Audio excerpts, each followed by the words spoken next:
Welcome back to Fiction Flux. Today, we dive into the thrilling conclusion of our What If Deku Became a Girl series.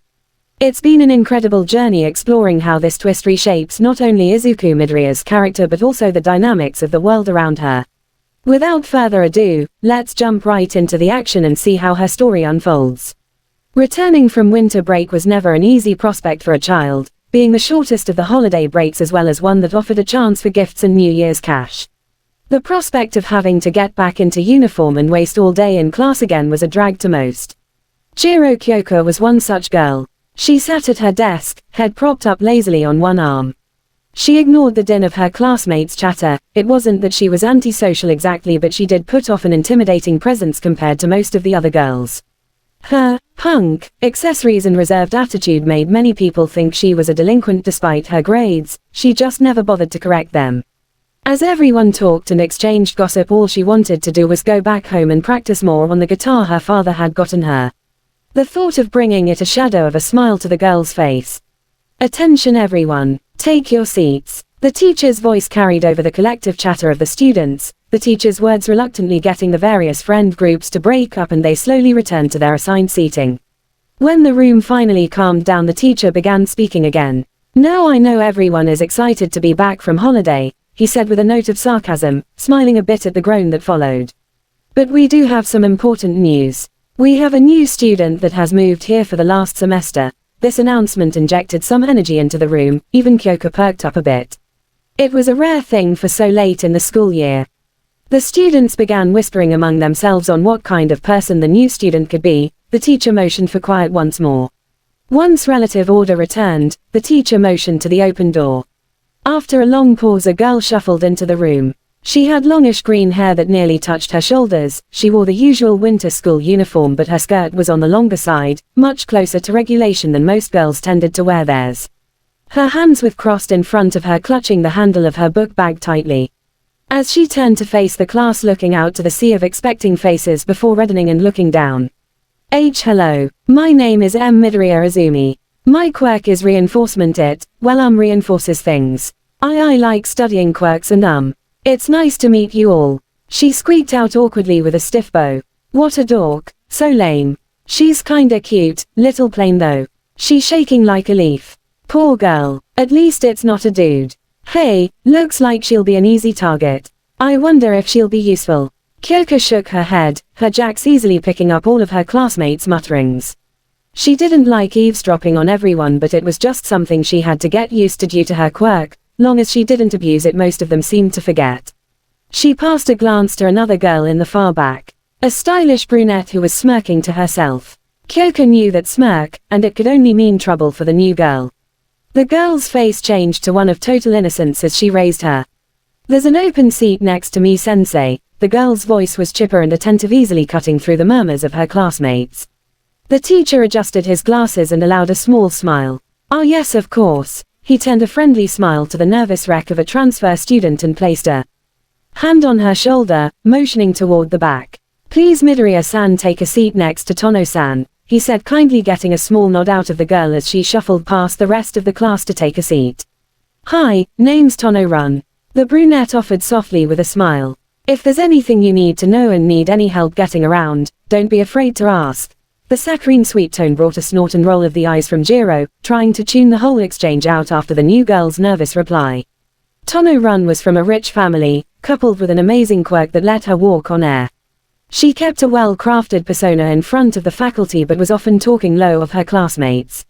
Not that it really mattered, as far as the school could say she could do no wrong. Tono had been in her class since first grade. Kyoka never got on with the girl.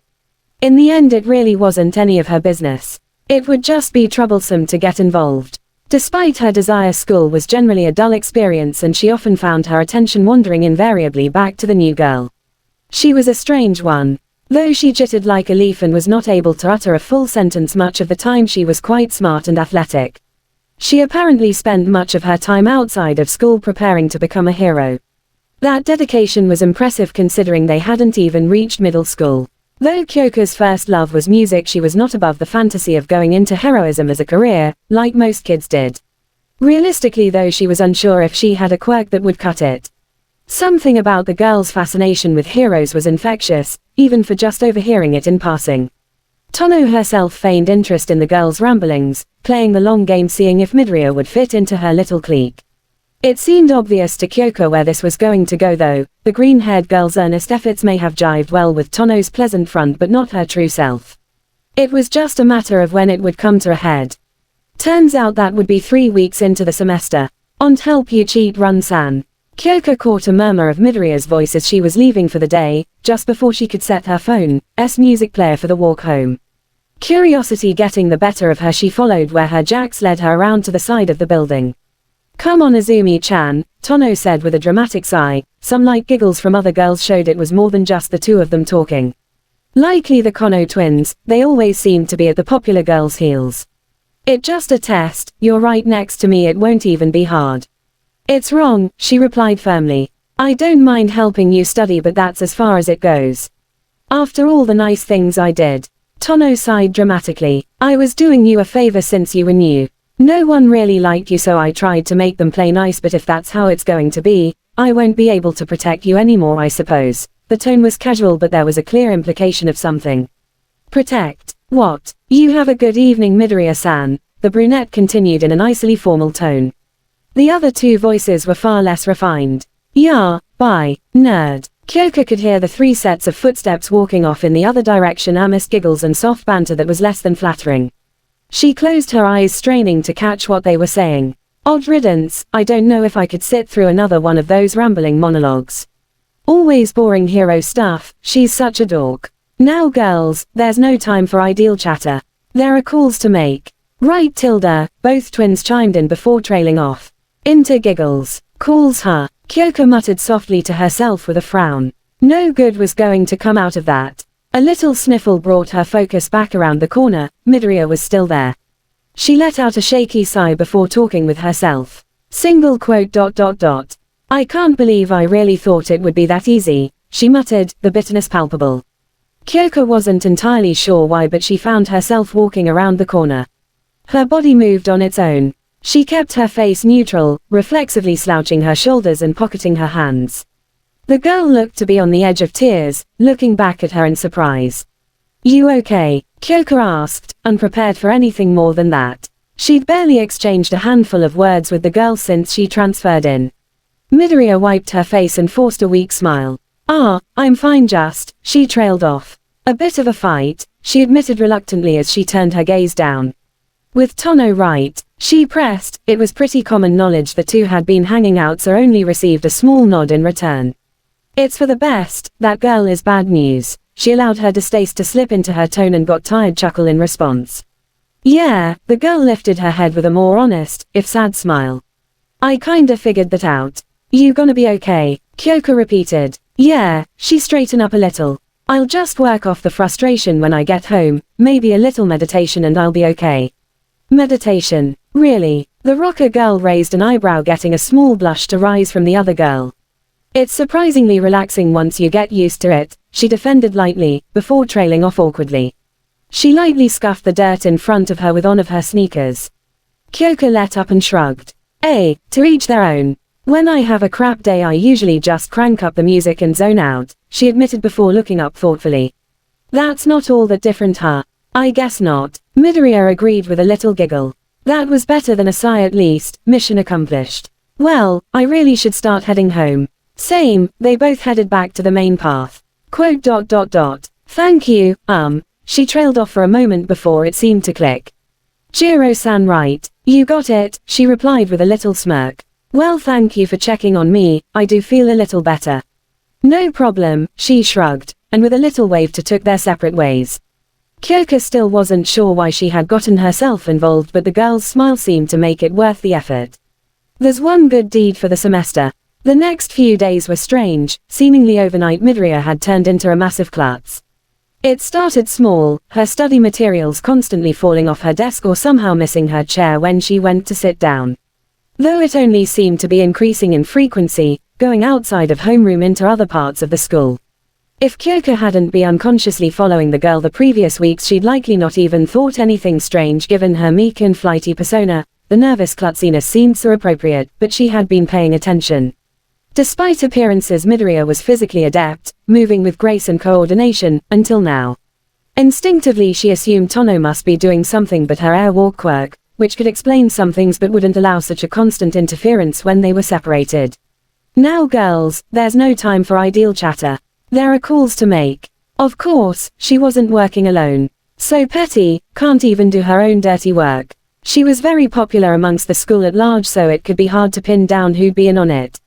The green-haired girl who had been only started to open up in class was swiftly pulling back and starting to keep to herself, the rest of her classmates seemingly avoiding the girl.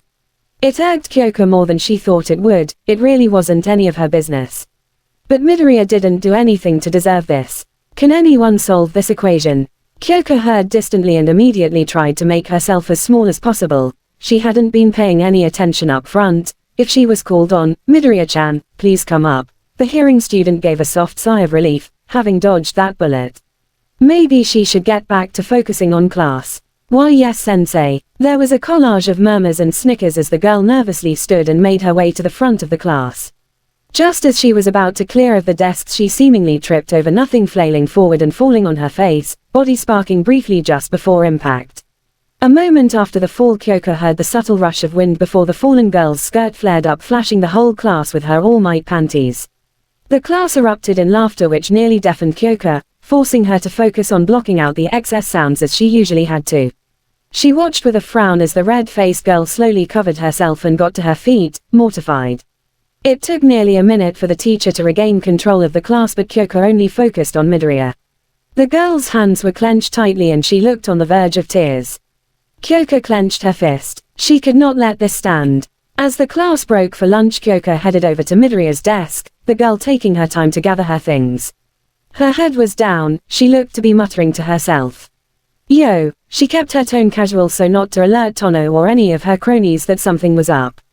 Unfortunately her words didn't seem to pierce the girl's mutterings. What she had thought was depressed murmurs actually seemed to be intense thought, as if trying to puzzle something out with words. Hey Midoriya, she said with a little bit more force, but still was ignored. Despite her willingness to help, she felt her eye tick slightly in annoyance. Her right jack snaked down and touched the girl's hand. The steady vibration of her heart seemed to short out the other girl's concentration, causing her to look down at her hand in confusion. Huh, welcome back, she greeted with a note of sarcasm, watching the green-haired girl flush red with embarrassment. Sorry, I just got a little lost in thought. I noticed. She couldn't help the natural snark that left her lips. She caught herself before too long and got back to her original topic.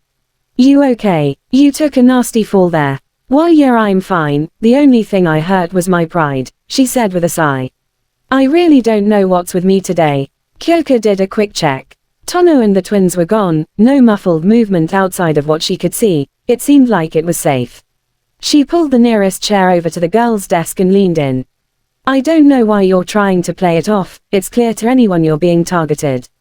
Kyoko said with a frown. I know, the other girl replied softly. I'm used to it from my old school. It was a nice enough surprise to have a few weeks without it, she added with a smile.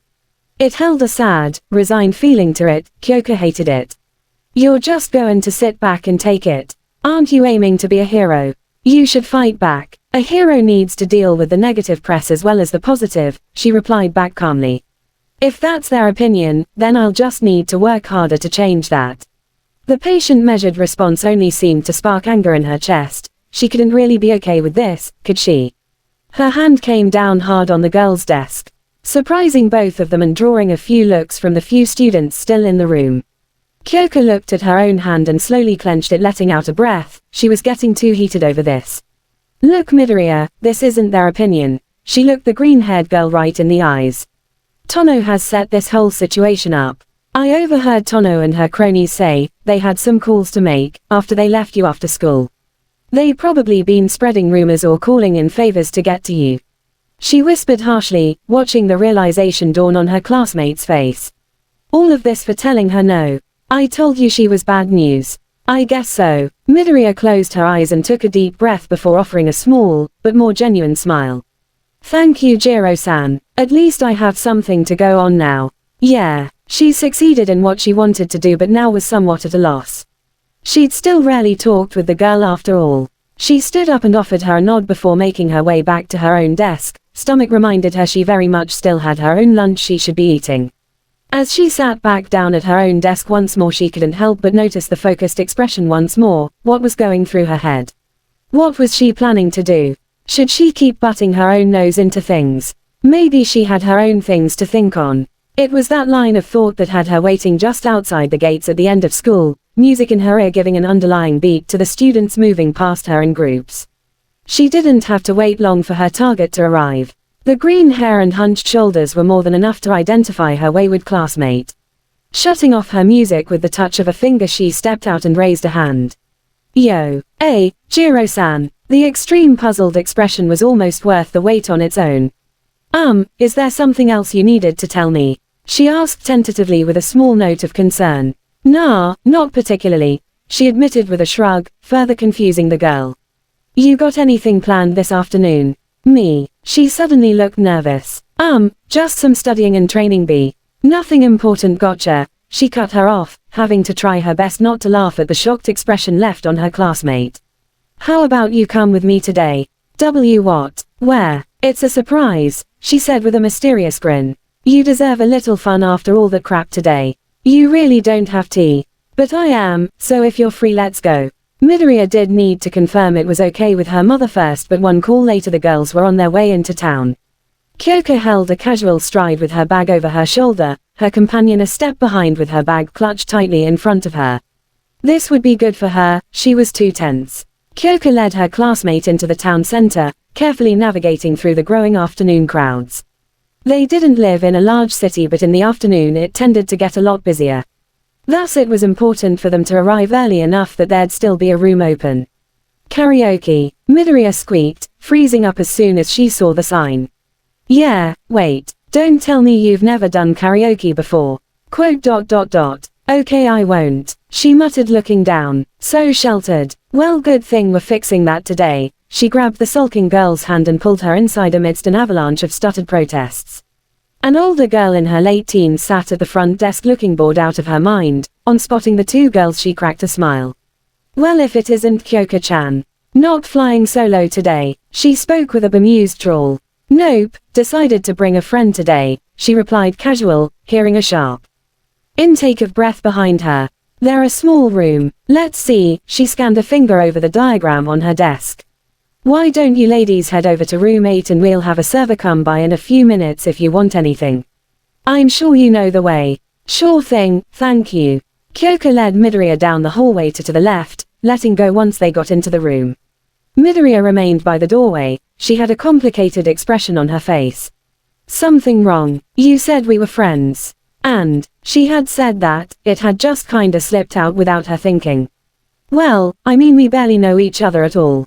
We can change that, Kyoka found herself saying while the other girl stared at her. She could feel her own cheeks heating up at the scrutiny. You don't have to make this weird. You seem like a cool person and, well no, you're really much more of a nerd. But whatever, the details don't matter, she picked up the catalog.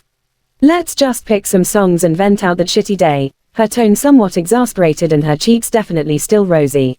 She watched as the other girl's expression softened from one of wonder to a gentle smile, tears glistening in her eyes. She was actually starting to cry. She seemed to collect herself enough, wiping her eyes and smiling even brighter. It made the initial awkwardness all the more worth it. Right, Midoriya was a musical novice to be sure, not knowing most of the songs and having a lot of trouble getting a grasp of a song's rhythm. Expounded by her natural self-consciousness for messing up the song. Despite all that, she had a nice voice. Something that became more and more prevalent as she started to worry about it less. She was also quick to give praise for Koika's own performances, which was somehow more embarrassing than singing with her family, but it was a nice gesture. After all, she knew better than anyone she had a lower voice than most girls. The two continued late into the afternoon, taking turns with songs and snacks. By the end of the session, Midoriya looked much more relaxed. Overall, mission accomplished. Thank you so much, Jiro-san, that was a lot of fun. The green-haired girl said brightly. What did I say about being so proper? Kyoka said, somewhat exasperated. Right, I'm sorry. Jiro-chan, she muttered, somewhat embarrassed. "'Sokay," she gained a small smirk. It's nice to see you smiling rather than grimacing. She pocketed her hands. If you ever need another vent session, don't be afraid to hit me up. You've got my number, right? Oh yes. She scrambled to pull out her phone. I made sure to take it down. She trailed off for a bit before speaking again in a softer tone. I can talk to you about other things, right? Well, long as you're not gonna spam me with memes or something. I don't mind chatting. Great. I mean, that's cool. She tried to dial back her excitement and sound more casual but failed. So, see you at school. Yeah, you okay walking back? I'll be fine, the green-haired girl said with confidence. I need to make up for missing my afternoon training anyway, and with a wave the girl jogged off into the fading light. Kyoko waited by the entrance of the karaoke parlor and checked her phone. Her mom was going to arrive in a few minutes. That was enough time for a tune. She paused on her contacts, noticing Izumi's name nestled among the rest. She recalled the other girl's phone, contacts barren save for her parents and a doctor. When pushed, she just said she hadn't been very popular, but there was likely more to it. She really was an odd girl. Oh well, it wasn't like she wouldn't have time to find out. Shelving the idea for now, she moved over to her MP3s and set a sound to play, getting lost in the music while she waited for her ride home. Over the next couple of weeks the girl grew closer together. Izuku Midoriya was a reliable friend to have in class, always ready to help and prepared for every test thanks to her mysterious tutor. Study sessions became regular and soon the families were getting to know each other as well. By the end of the school year both girls and their families were quite close, and it wasn't uncommon for girls to be staying over at the others on any odd weekend. Over the next couple of weeks the girl grew closer together. Izuku Midoriya was a reliable friend to have in class, always ready to help and prepared for every test. Study sessions became regular and soon the families were getting to know each other as well. The Midoriyas were an odd bunch. Izumi's father was laid back and jokey, the emotional calm center to the household. He apparently used to work in anthropology and traveled the world before he got some local work at a research facility nearby on some really hush-hush project. The mother on the other hand seemed like your average housewife, a similar nervous disposition like her daughter, and similarly seemed much stronger than she appeared despite her own words. The family also owns a very patient, if oddly colored cat which Izumi had tried to hide at first but eventually gave up. Izumi also had a mysterious tutor that she worked with for classwork and hero-work, but somehow Kyoko never managed to run into him, but the family had nothing but praise whenever they came up. By the end of the school year both girls and their families were quite close, and it wasn't uncommon for girls to be staying over at the others on any odd weekend. Speaking of school, the pranks and bullying wore down as it grew old for most. Those that continued eventually got in trouble with the school when the green-haired girl's mother got involved. Izumi had underplayed her bullying problem at her old school apparently because her mother came at the problem like a force of nature, seemingly determined to keep it from happening again. Tono would occasionally throw shade, but she was never hands-on with the bullying from the beginning and eventually moved on. Overall the last semester of elementary school was hardly worth noting, a footnote in everyone's lives. Except for two newly formed friends. Where Kyoko helped nurture Izumi's appreciation for music, she helped Kyoko gain a greater understanding about heroics. About the good that can be done, and how her quirk could be used to help people. Izumi made heroes exciting again, her endless enthusiasm for the topic and dedication was inspiring. When Izuku said it seemed like it could really happen. Though in return her future as a musician seemed so much more cloudy, adding extra guilt whenever her father praised her efforts. She would need to choose between music and heroism for what she really wanted to do. The looming decision haunting her through graduation into the following break, middle school just on the horizon, how could she choose? Or did she have to? It took some digging, but there were a surprising amount of artists who moonlighted as heroes or vice versa. It wasn't an easy path to follow and brought criticism to one's commitment, but her friend assured her support in following that goal. Something her father echoed a week later. This was her starting line. Middle school was one of the greatest times in Izumi's life. Her social skills were still lacking, but she now had a true friend to help her navigate the difficult waters. Slowly she was able to make connections, helping a classmate study for a difficult test, chiming in on local hero gossip, or even a simple kind word towards someone with a difficult quirk. She'd even join the gymnastic team at the urging of Aluard as it would help further her flexibility. She was hardly popular and her nerdier habits still drew some teasing, but overall she was normal. Just another girl in school. Well, one who used to be a boy anyway. That fact alone carried more than a few moments of awkwardness, but nothing that couldn't be explained away as being shy.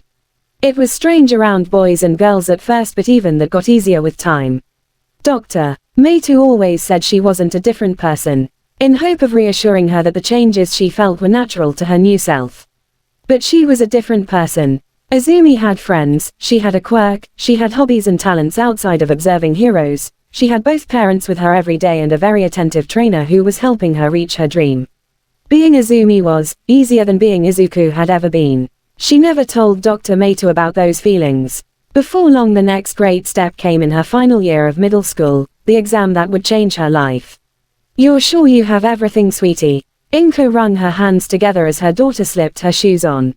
"I'm sure, Mom." Izumi tried to keep the exasperation out of her voice, but wasn't entirely successful.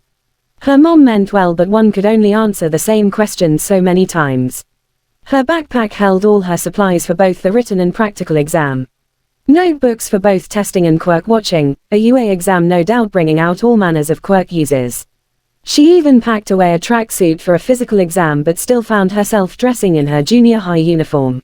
Maybe it was all the training she'd been doing with Aylward in preparation, but she'd gotten comfortable moving around in a skirt. She wasn't sure yet if that was a good thing or a bad one.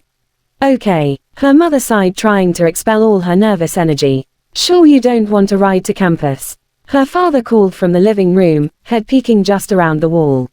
She shook her head and offered a small smile. "Thanks, but I'll be okay. I'm going to take the train in with Kyo-chan." "Okay kiddo, well you knock 'em dead out there." "Right, remember your training," Aluard spoke up, seated just at the edge of the entryway. His tail curled around his paws. "With your mind focused, there's nothing they can throw at you that you cannot overcome." "Yes sensei," she replied with a firm nod. Izumi felt a light touch on her cheek, bringing her attention back to her mother. Inko tucked a stray hair behind her daughter's ear, smiling and a little teary-eyed. "You've grown so much in so little time," she smiled a little wider as Izumi blushed. "You say that, but I've barely grown at all since the change." Both women giggled. The elder Midoriya pulled her daughter in close. "I'm proud of you, Izumi," she whispered softly. "Even with everything that has happened, you've adapted to it all so wonderfully. Do your best, we'll be rooting for you." Izumi, getting a little misty-eyed herself, nodded, giving her mother a tight squeeze. Inko stepped back and just took into the image of her daughter. She'd grown her hair out, the wavy green now falling just past her shoulders, held back with a couple of hair clips. Her body toned from regular exercise, subtle curves showing the woman she was swiftly becoming. Izumi straightened the straps on her backpack and strode confidently into the sunlight. "I'm off." Izumi kept a steady jog from her house, focusing all her nervous energy into forward momentum. Her mind was buzzing with possible exam hurdles, creeping doubts were swiftly followed surges of determination. The cycle continued on for the rest of her jog until the sight of the train station, where she set the introspection aside.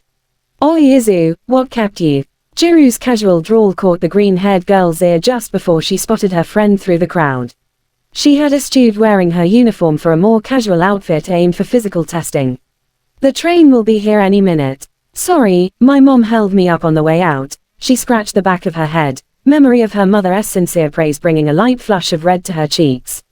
"It's all good." Jiro shrugged and smirked a bit. "So today's the day, huh? Hard to believe we're really heading to UA today. Surreal stuff." "Yeah, I know." A nervous giggle escaped Izumi's mouth. "I was up late last night looking into potential exams and possible scenarios. I mean, I'm sure the written exam won't be a walk in the park either, but the sheer range of possibilities for hero testing is immense." She could feel her words getting away from her, shoulders tensing as she trailed off into stream of conscious muttering. An arm around her shoulder calmed her down and brought her back to reality again.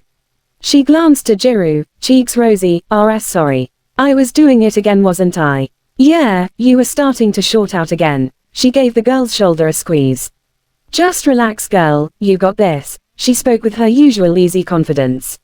"No point in frying your brain before the test begins." "Right. Yes, Kyo-chan." Jiro released the girl with a hearty pat on the back. The overhead speakers pinged brightly, signaling the train's arrival, the waiting crowd gathering to the front of the platform as it pulled up. The musician started her way onto the half-packed train and motioned for Izumi to follow. The green-haired girl couldn't help but smile as she followed a step behind. It wasn't hard to find UA. The closer they got to the campus, the more students and examies began to fill the train cars. Jiro kept up small talk to keep Izumi's mind off the upcoming test. Before they knew it, the stop had come and all the students began to file off the train. The campus itself only a short walk from the station, its sheer size and majesty making it visible long before they even saw the entrance. Kyoko whistled lightly as they passed under the ornate gates. Damn, so this is what a fancy school looks like. Her tone held its usual monotone, but she was tense, her jacks twitching slightly. This is really it. Azumi could feel all the emotions rushing into her at once. The highs and lows that led her here. She gripped her straps tightly as she stared up at the main building. All Might's alma mater, UA Academy. The spell was broken as someone roughly bumped her shoulder passing by. Jiro caught her before she stumbled too far off balance. Watch it, asshole. Something about that voice made Azumi freeze. I don't move aside for extras. The voice blew off Kyoko's threatening tone like it was nothing. Azumi shakily looked up to see familiar mess of wild blonde hair. Especially if they're standing around gawking like a fucking tourist. He let out a derisive snort and started to walk away. Kaken. She spoke softly, barely believing it herself, but somehow he seemed to hear, stopping suddenly and slowly turning around. Beady red eyes glaring back at her, his anger melting away to confusion. He looked her up and down, she couldn't help but do the same. He'd grown since she'd last seen him. He was clearly taller, and despite the simple uniform it was clear he'd kept up his physical training. Deku, he muttered to himself, tone unclear. She must have changed more than she thought if he was this puzzled. She decided to take that as a compliment to her training rather than the more obvious and likely reason. Sorry for what happened back then. I never got to say that since. Well, she trailed off unprepared for the meeting. She settled with offering a stiff bow. Slowly rising once more. For what it's worth, good luck. She offered the boy a small smile. It seemed to take him out of whatever funk he was in. He frowned deeply and turned away. Whatever, just stay out of my way, and with that he marched off. Azumi sighed and shook her head. Same old Kaken. So, that's the infamous Kaken. Jiro noted, watching the boy as he stomped off. He seems like a real winner. Her sarcasm was palatable. How could you ever hang out with a dick like that? He wasn't as bad before his quirk manifested. Even Azumi knew that defense was weak, but she had to at least try. It's probably for the best things happened like they did, but I still can't help but admire him a little, she admitted with a sigh, melancholy seeping into her tone. Jiro med lightly, tilting her head to the side. You know, I never took you for one to be into bad boys, she mused aloud, nearly causing Azumi to trip on her own this time. It's always the quiet ones, isn't it? Wait, it's nothing like that. Despite herself, her face exploded into a bright red, embarrassment mixing with a little bit of disgust at the thought of it. Jiro's husky chuckle mingled low ambient chatter of the passing crowd. She offered a bemused smirk, and Azumi, rising tension faded, realizing she was just teasing. Pouting a little but unable to fully hide her smile, she swatted the brunette in the shoulder, and the two continued further into the campus, heart a little lighter as they entered the exam hall. The written exam was mostly a blur, even with Smentos, the cement hero of all people, setting up the basics. The tension was just too high to appreciate it fully. Everyone kept in strict seating, working feverishly in silence. Azumi was fairly sure she got more right than wrong, but she'd have no way to know until she saw the results. The difficulty wasn't so much in the material being covered and more consistently open-ended questions that followed in the heroics portion. For a warrior like herself, it became very easy to second-guess her initial answer to a question or look for tricks in the wordings. By the time the final bell rang, she felt like she'd run a mental marathon. She wandered out into the hall in a daze, grateful for the reprieve before the practical testing would begin. Exhausted examiners exchanged tense greetings and small talk. She picked a clear spot by one of the windows, not wanted to wade through the crowd of taller teens any longer than she had to. After all, when both you and your best friend are short, you have to get creative. She began to hum softly. It was simple tune she knew all too well. A jingle from one of All Might's old commercials. Most people forgot it long ago. Any minute now. She's over this way somewhere. Kyoko's faint voice came from the left. Azumi kept humming as she craned her neck looking for her friend. Finally, in a break in the crowd, they caught eyes. Stopping her tune, she waved her friend over to her spot by the window. Jiro slumped against the window, groaning. Man, that was intense. I know, I must have gone back over my answers 3 times apiece. So annoying. The brunette rubbed her temples as if a headache was coming on. Why couldn't they have been more clear with what they wanted? I wonder if that's the point. Azumi tapped her chin with a thoughtful frown. A hero's job is rarely straightforward after all. But indecision in a time of crisis will cause more harm than good, right? She shot back with a sigh. True, but if you limit your options maybe she could feel a rant coming because she preemptively raised a hand to halt it from continuing. You know, I just want to stop thinking for a while, Jiro cut in before a debate to fully spark. How about a walk? I think a little fresh air is in order before the next test. Izumi blinked, confused at the sudden conversation turn before offering a shrug and a smile. Fair enough, lead the way Kaiken. The duo took their leave. Heavy thoughts of tests and what-ifs replaced by a more casual discussion of any interesting examies they spotted. It seemed like Izumi was winning the impromptu contest with her notice of boy whose head was a speech bubble straight out of comic books, at least until her friend chimed in. I think there was a ghost girl 2 rows up from me. What do you mean, ghost? Izumi pressed, her curiosity was starting to win out. I'm not sure how else to put it. She looked thoughtfully up to the sky. The only thing in the seat was a floating girl's school uniform. I couldn't get a much better look from my seat. A projection quirk of some kind. No, they would have to take the test in person for it to be valid. So either an unnecessarily complicated act of telekinesis or some form of invisibility. Izumi's brow furrowed. Invisibility could be a valuable skill in the field, but if her clothes are visible that negates all the benefits. She pulled her notebook from her backpack and began quickly writing out her thoughts. Jiro facepalmed and let out a long sigh. I knew I shouldn't have brought up quirks, she grumbled as Izumi continued muttering to herself, oblivious to the world. Shaking her head, her ear Jack snaked over and tapped her friend on the cheek. The vibration of Jiro's steady heartbeat disrupting her train of thought, lingering long enough for Izumi to stop what she was doing. She slowly glanced up over her notebook. Yes. Put the notebook away, Izu, nerd out on your own time. Right, sorry. Properly shamed, she placed her hero analysis notebook back in her bag. A digital bell rang clearly throughout the campus. All exam participants please report to the assembly hall for instructions, a robotic voice announced. The 2 friends nodded to each other and joined the small tide of prospects on their way back inside.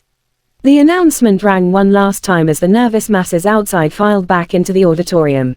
For all you examinee listeners tuning in, welcome to my show today.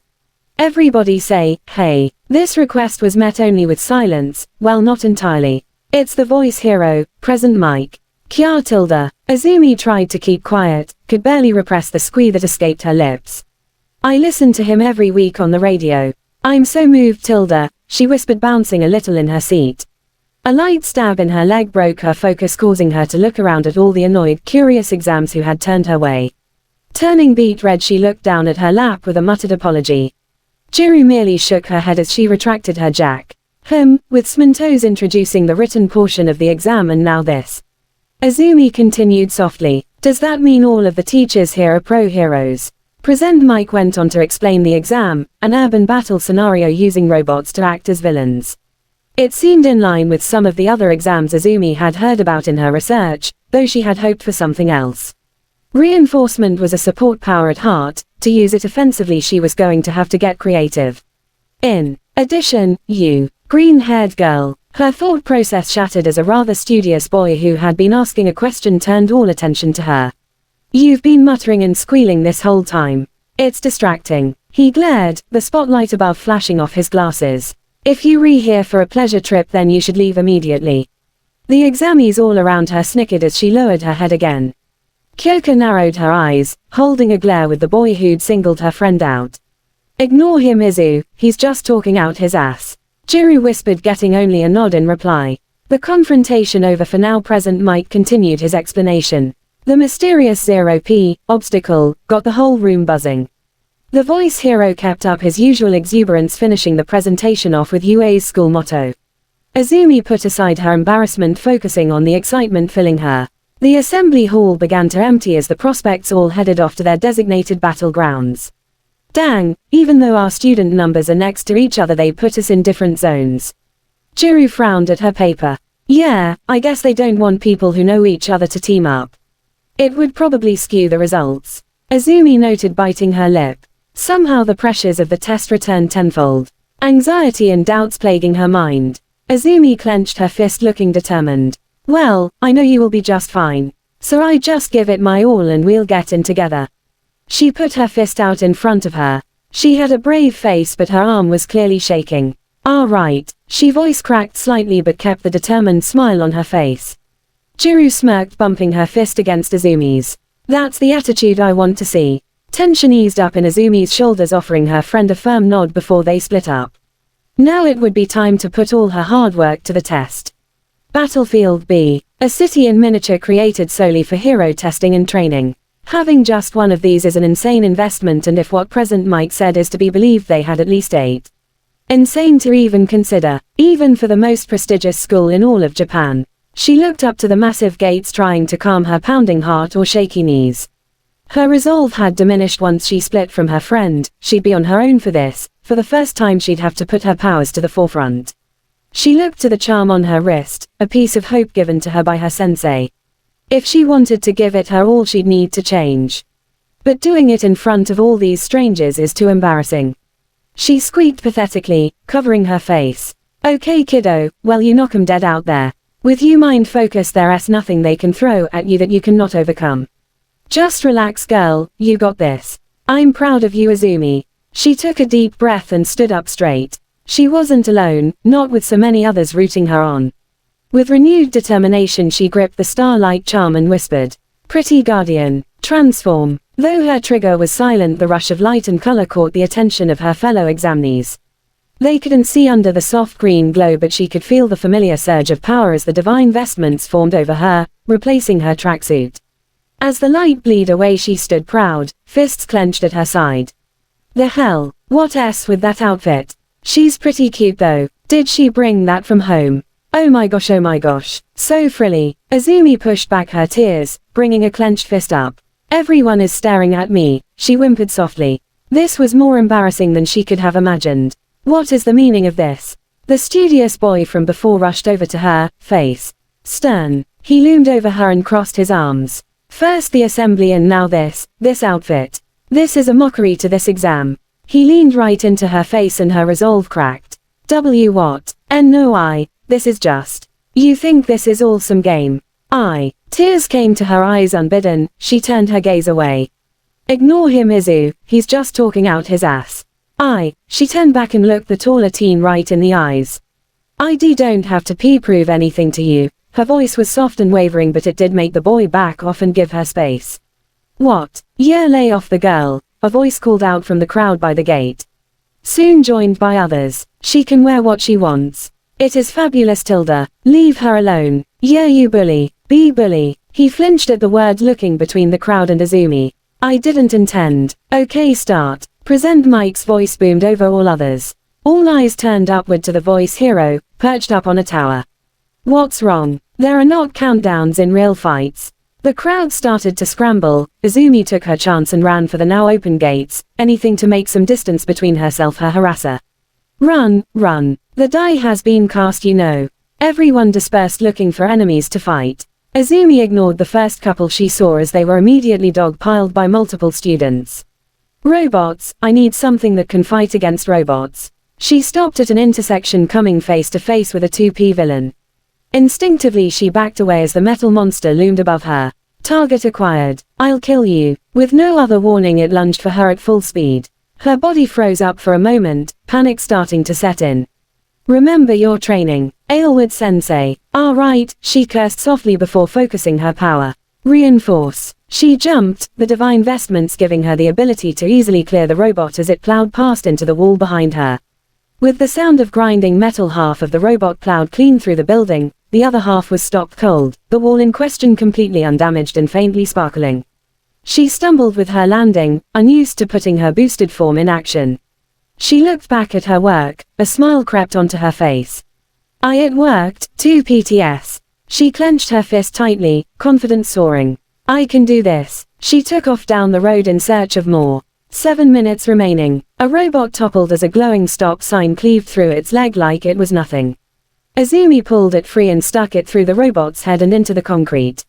9 PTS. Stay calm. The villain's AI was straightforward and uncomplicated from what Shay was able to gather. It sought out any examies in range and was attracted to loud conflicts. The main streets were an open melee of prospects battling to get the final blow on any bot that they could reach. Smart money would be to pick off villains as they congregated toward those large conflicts. She'd already noticed a few others catch on. One sniping away with a massive laser before relocating so not to be swarmed. Another with multiple arms dropping down on bots from above and overpowering them before they could retaliate. So many amazing quirks, but I have to focus on myself. She almost didn't hear the rumble of the approaching villain until it was on top of her. It burst through the wall, sending her flying across the street. The 3Peter closed the distance in her daze, preparing to smash down before it twitched and went limp, red eye dimming to black. "Thanks for the distraction," came a cheerful girl's voice. Izumi looked around but couldn't see anyone. "Wait, you're the magical girl." There was the lightest of taps as a pair of sneakers fell off from behind the robot, and then ran toward him. Huh. The sneakers stopped just in front of her and she could feel someone invading her personal space. She took a step back reflexively. Izumi thought back to Kyoka's comment earlier. The only thing in the seat was a floating girl's school uniform and no body. The invisible girl, but this time it's only sneakers. If this girl couldn't make her clothing invisible, it really only meant one thing. The guardian in training flushed brightly at the thought. She had enough trouble using her divine vestments in public. This girl was definitely strong in her own way. "Don't play coy, Tilda. I know a magical girl outfit when I see one, Tilda." The girl voice was right next to her, seemingly taking her embarrassed look as a more personal feeling rather than in relation to herself. "I thought I was a big fan, but you really put your all into the execution. You must be a fan of the classics. What archive community do you follow?" I'm sorry, I'm not sure I follow." Izumi focused her mind away the girl's lack of clothes, unsure what she was going on about. "You don't have to be embarrassed, there's pre-Quirk media for all kinds of people." She tried to sound supportive but trailed off. "You serious? Wait. That would mean 4 minutes 25 seconds. Mike's voice boomed through the battleground, immediately bringing a sense of urgency to the situation. "Shoot, so little. Sorry, but I need to go." Wait. But Izumi was already running. She didn't know where the threshold of success was, but she knew it was going to be more than 9 PTS. Target acquired. Behind, Izumi turned to see another 3PT villain charging straight forward. She scanned her immediate area for some improvised weapons to use, catching a sight of sneakers between herself and the villain. "Look out.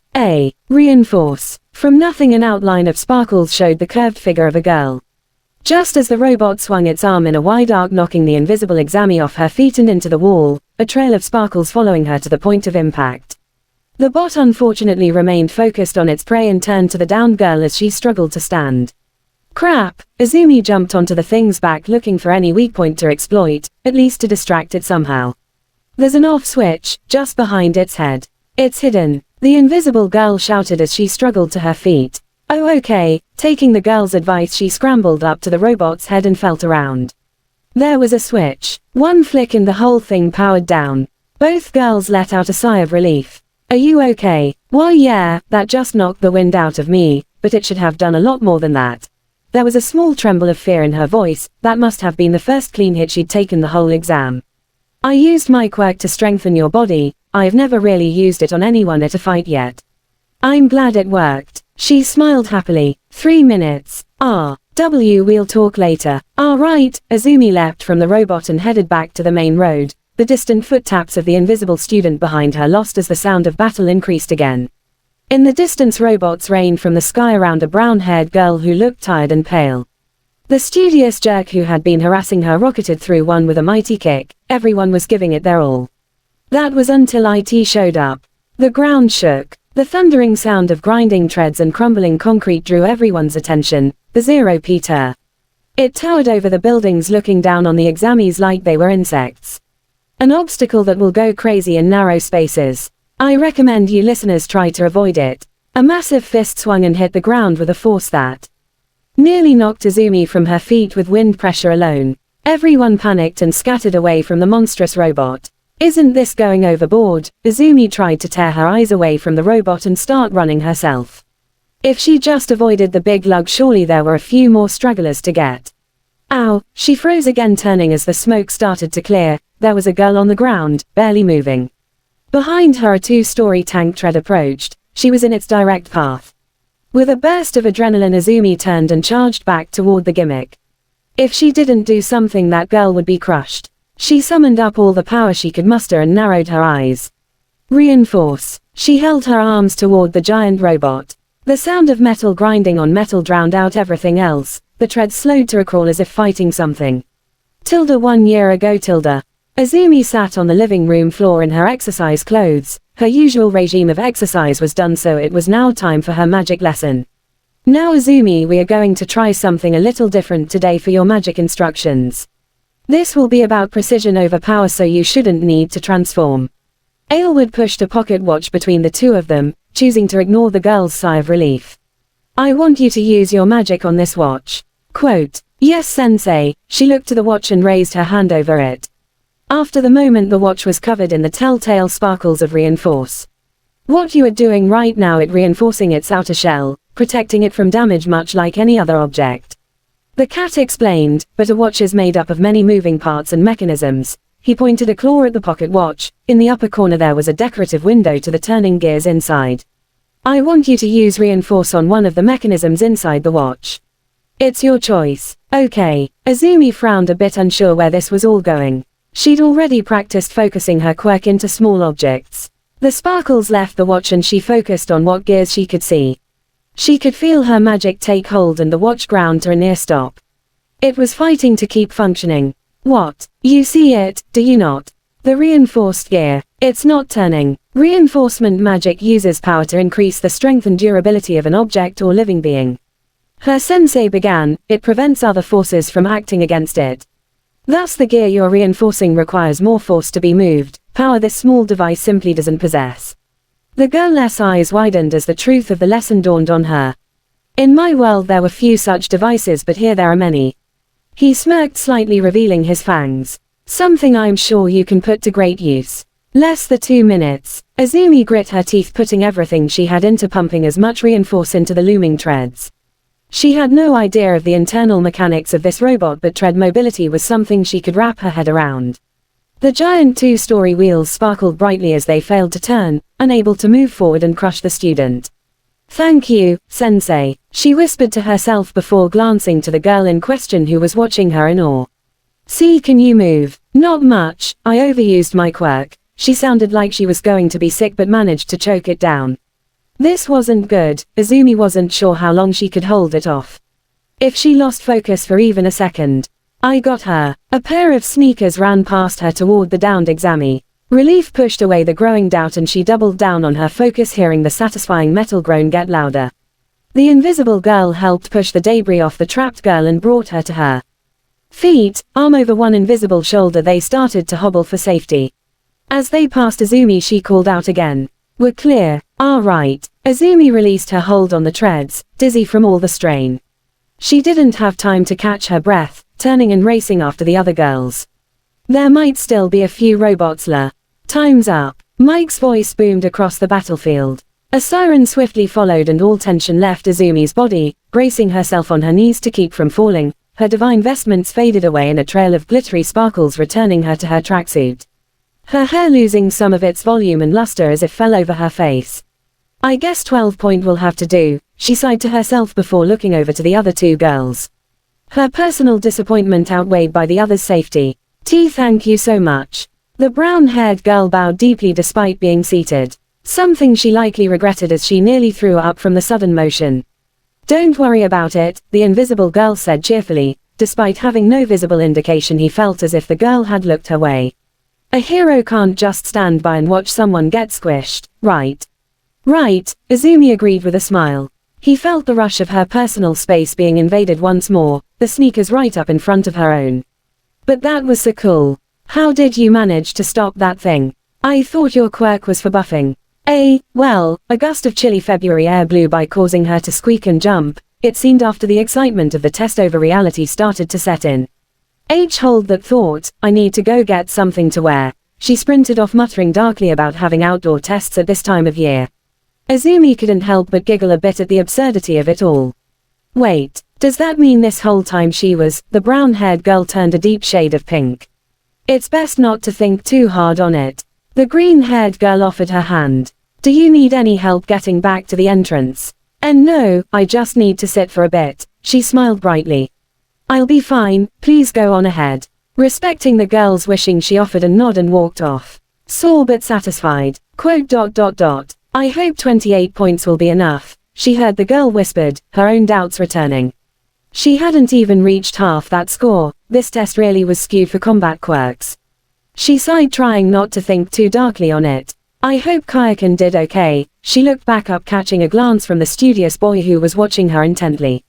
Flushing at the attention, she did her best to ignore him as she walked back to the gate. Hello young lady, a kindly voice brought Izumi back to reality. She looked down to a little old lady with a cane in the style of a syringe. The elderly woman smiled up to her. Good job, would you like some gummies? Wait, you're the youthful heroine, recovery girl. Tilda, she squealed happily. The title may be a little out of date, but she was one of the most famous healers in the pro-hero community. Though she retired from active duty many years ago, her services were clearly still in high demand if she was working here. This is so cool. It's nice to see the younger generation still remembers. She chuckled softly, giving the girl a few gummy bears for her trouble. I do apologize, but I have a lot of work to do. Why yes, of course. She jumped aside despite not really being in the old woman's way. She toddled off down the road, healing up any of the injured examinees she passed with a kiss on the cheek. I suppose having a healer of that caliber lets them have dangerous tests like this, she mused. It put the whole test and its extremes in a lot more clarity. In the end it didn't matter too much. All that could be done is go home, rest and wait for the scores to be tallied up. It was late afternoon when it all wrapped up. Kyoko had reconnected with her back in the locker room. Now that was a rush, she smirked as she changed into a fresh shirt, one she'd worn in the test torn and dirty. It took a while for me to get started, but once I found the weak spots they were easy to drop. Oh, how many PTS did you get? The number 12 bubbled up, but she stuffed it down. This wasn't a contest, not between friends at least. You know I wasn't really keeping track. The brunette tillied her head to the side. I kinda figured keeping score was the prota's job, so why bother with the details? Just focus on getting as many as I could, she shrugged lightly, looking unconcerned.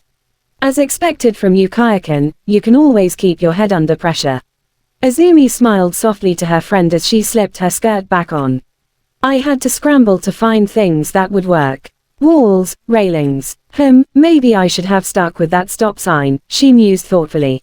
It wasn't a very heroic image, a girl in a frilly skirt swinging around a stop sign like an axe. Jiro must have been thinking something similar because she started chuckling. Sounds pretty cool to me, wish I'd seen it. She sat down, pulling on her socks. Oh, I saw your old buddy in the battleground. Kaken, really? She glanced over surprised. Yeah, he was something else. Surrounded by destroyed bots. No one could hope to keep up with all that. I'm surprised I was able to even get as many bots as I did with him destroying so many. That sounds like him, he really is amazing, she said with a small solemn smile. It seems like he did well. That's good. He's a beast, I'll give him that. What kind of quirk could even let you do that? Explosion, Izumi replied immediately, not even looking up from straightening her neck bow. The sweat from his palms is kind of like nitroglycerin, he can ignite it and set off an explosion. So the longer a fight goes on, the more he sweats. He can just keep fueling it. Kyoko whistled. Damn, that's hard to beat when it comes to combat. No wonder. She slipped her shoes on before frowning a bit and glancing to her friend. Did he use it on you? Her voice was soft and tone serious. Izumi flinched a bit but forced a smile. A few times when we were younger, before I moved away at least. He'd threaten more often than not, but he knew better than to use it in school. In school was the important note to add, but she could tell by her friend's darkening expression she could see through it. That's all in the past anyway. Yeah, it is. Kyoko stood and slipped on her jacket. Because if he tries any of that shit again he's going to regret it. Kayako. Izumi could feel her eyes mist up and she wiped them preemptively. Was this the kind of thing she was missing all those years ago? She was blessed. Man, that really turned the mood sour. She muttered, fiddling with her left jack. Sorry Izu, look, let's just forget about him and go celebrate. Sure, I'd like that. I should probably let my mom know. She shouldered her backpack and pulled her phone from the side pouch. What did you have in mind? A real release would be nice after all this stressful stuff. The usual, she mused with a small smile. Karaoke it is, she replied in kind. That was the old standby, it was how they first became friends after all. Maybe it could take away the worry she was feeling over her low score. "Oh, it's you," a voice called up over the mild din of the locker room. A floating uniform with baby blue backpack raced over to the pair as they were closing their lockers. "I thought I missed you there for a moment," she was. Just as cheerful as she had been in the battleground. "We didn't really get to talk with the robots and time limit and all." "Ah, true," Izumi managed a reply, not having expected to run into the girl again. Her wearing more clothes was almost more surreal than having a conversation with a pair of sneakers. The girl was clearly energetic, speaking with exaggerated movements, but considering the nature of her quirk one could hardly blame her.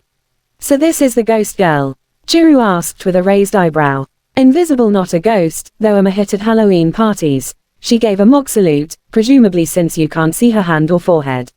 "Hagakure Toru at your service. Midoriya Izumi," she said softly before motioning to her left. "And this is my friend Jirukyoka. Sup. Well, I was hoping we could talk a bit after our whole epic team up, but I couldn't help but overhear you were going to karaoke."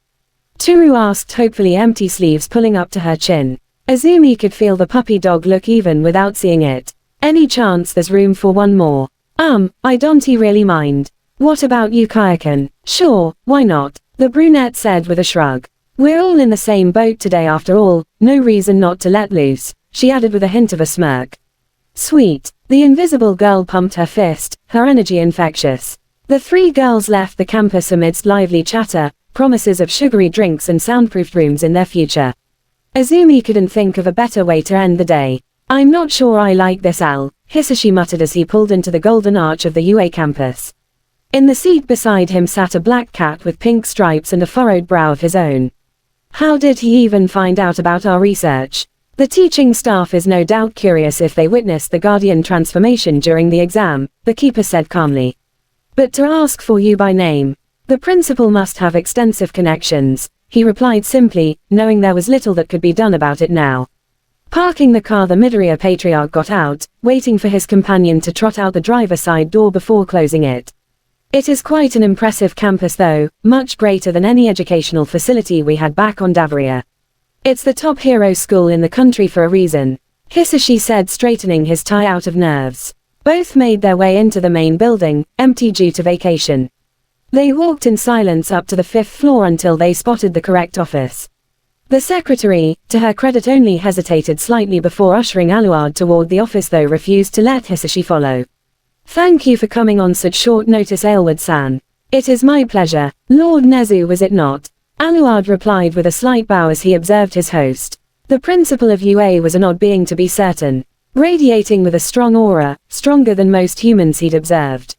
To reach such a position of status as well in this fickle, popularity-driven world spoke much of his influence.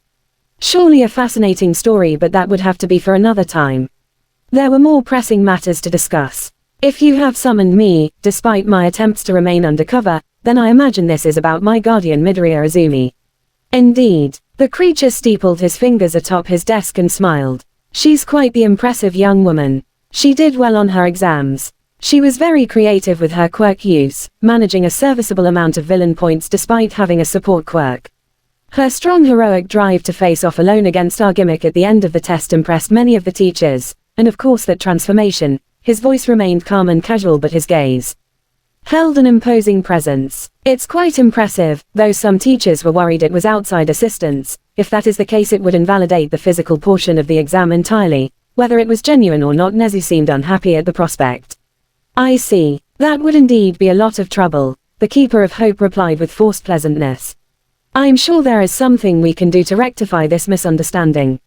"I do hope so. Perhaps you could explain the nature of this change." "Very well, but I do trust this will stay confidential. There are several people working very hard on the best way to present this publicly, and I would not want to undermine their efforts. But of course, this would stay within the walls of this office," the principal assured the keeper, getting up from behind his desk and walking over to a low table at the side of the room. "I do of course hold the right to pass on any relevant information to the teaching staff, may be instructing Midoriya-san." "That is a fair enough request." That would be lovely, thank you." The two spoke long into the afternoon, Nezu offering probing questions between pleasantries while Aluard tried to provide only what was relevant to the situation while still remaining courteous. Verbal and mental sparring that went on for a solid hour before the principal was satisfied. "Fascinating, simply fascinating." The principal took a long sip as he finished off his tea. Rewriting and empowering its host, for all intents and purposes changing their quirk. Your companion's research could very well change our understanding of what quirks are and could be. Indeed, though that is beyond the scope of our current dilemma. Aluard insisted. Of course, of course. He placed his cup back on its plate and smiled pleasantly. On the matter of Midoriya Izumi, I think there is enough evidence that this guardian transformation is in part of his power as a whole. In the future we will have to consider the catalyst to be a piece of support equipment. I can get the appropriate paperwork set aside, should she pass officially. That is most kind of you, Lord Nezu. Not at all, it's best to get such procedures settled ahead of time should any other cases crop up in the future. He steepled his fingers in his lap and flicked his tail. After all, you no doubt intend on recruiting other guardians in the future. That is the will of the Hope, not my own, the keeper insisted patiently. But in such a hero-driven society it would be foolish to write off the possibility, he conceded, noting the enlightened animal's eyes lighting up at the prospect. Now, should Midoriya-san pass and get accepted, you will no doubt be continuing her tutelage, correct? It is my duty to instruct future guardians. But you can understand quirks as well as their evolved form in magic. That is also true. Aluard flicked his tail, trying to read where this was leading to, but Nezu's face offered no tells. I was just trying to consider options to ease such an arrangement. After all, our curriculum is quite extensive on its own. We hold our students to a very high standard. He spread his hands out. If we could keep it all in-house it would be better for everyone. Are you offering me a job, Lord Nezu? The keeper's voice somewhere between amused and puzzled. Something to that effect. Nezu conceded with a chuckle. We have had an opening for some time for a guidance counselor for the hero and support department. Hound Dog has been doing his best handling all students, but it's a daunting task for one man to handle. With your temperament, quirk knowledge and experience as an educator, I think you'd be a perfect choice. I am flattered, but my allegiance is to the Hope and my guardians, the cat said firmly, brooking no argument. He locked eyes with the principal, tension rising. Should she pass, then perhaps we could discuss such an arrangement. He closed his eyes, feeling his point was made.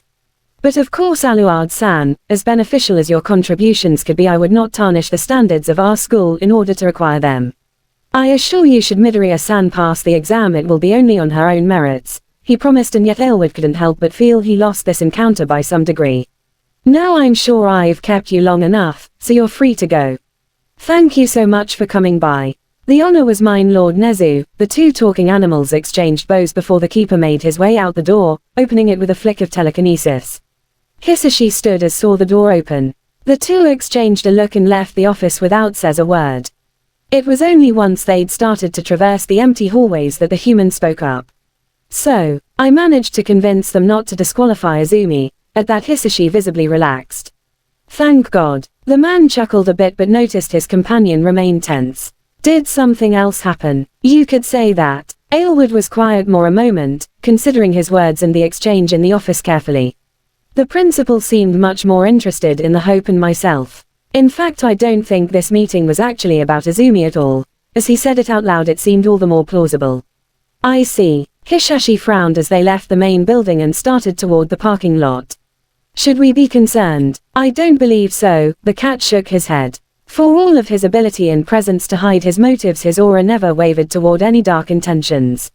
The magic, or rather quirk, that had awakened Nezu's intelligence gave him no knowledge of magic and its workings, so Aluard felt the aura reading alone could justify that allowance. That being said, he definitely is interested in securing my services and likely the potential creation of new guardians within the student body. He nodded, sure of this train of deduction. He seemed more interested in arranging policies for future guardians than whether Izumi should qualify in the first place. So she passed. I would hazard to say yes, but it would be best to wait until official confirmation before telling her. He smiled slightly, proud that it seemed his guardian had conquered another obstacle in the way to her dream. Getting back in the car, the two started their way back home.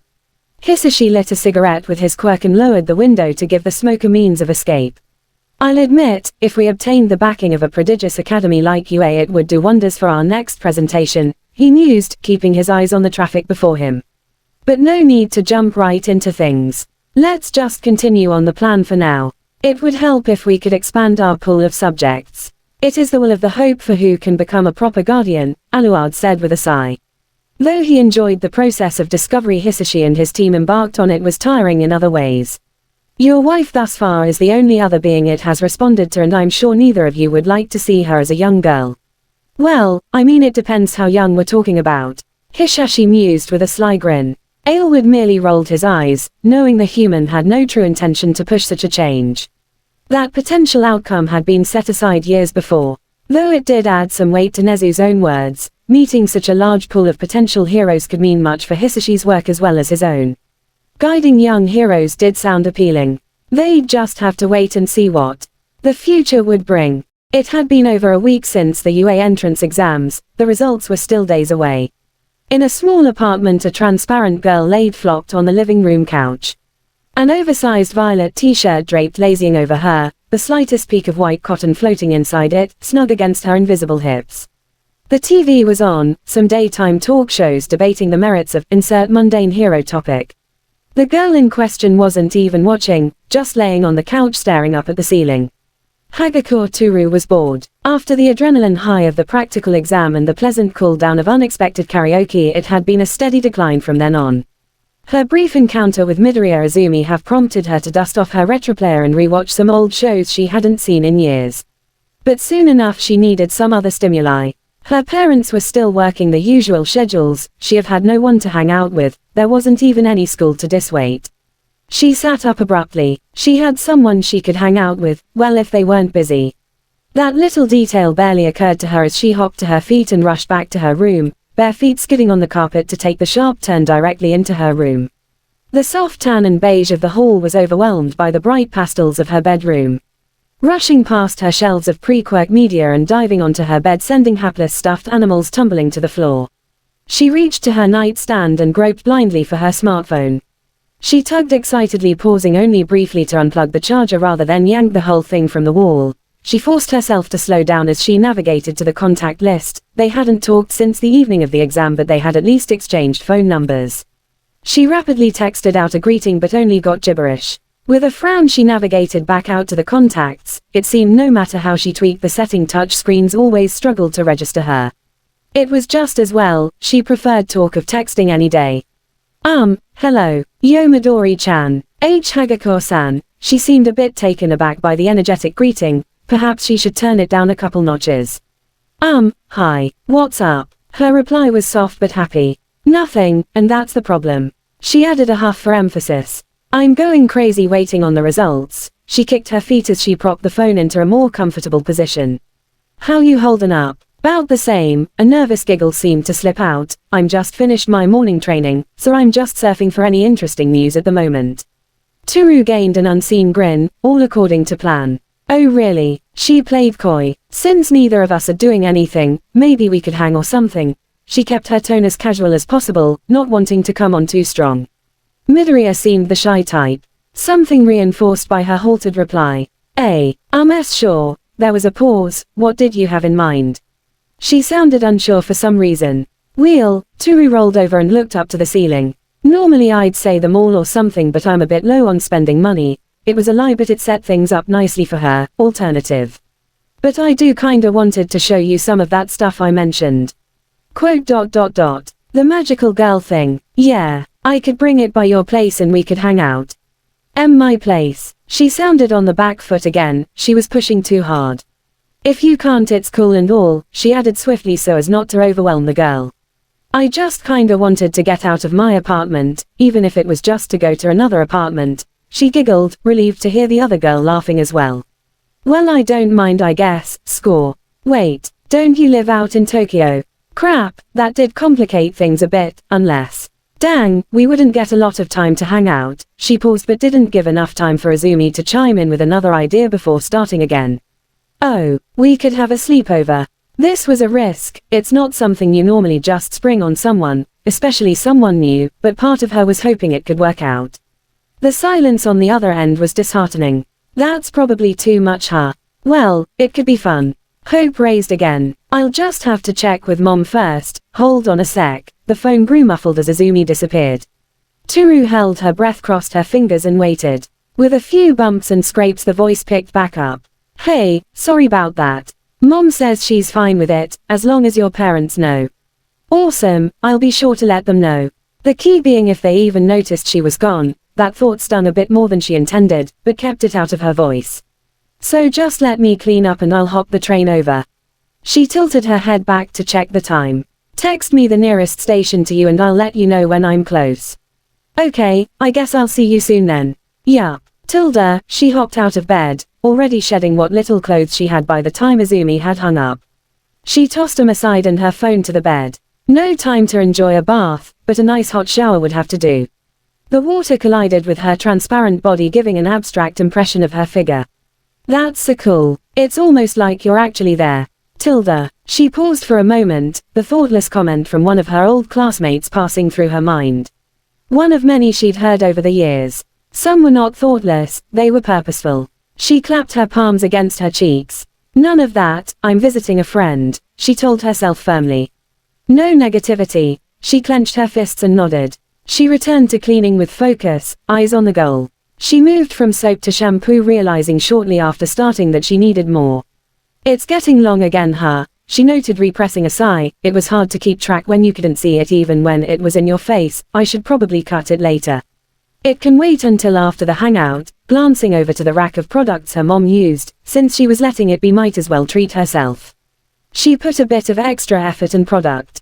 Even if she couldn't see the results, it felt nice. The shower idly dripped as she stepped out, drying off as best she can. Taking an extra fresh towel, she wrapped it around her middle. She did the same with a smaller one around her damp hair.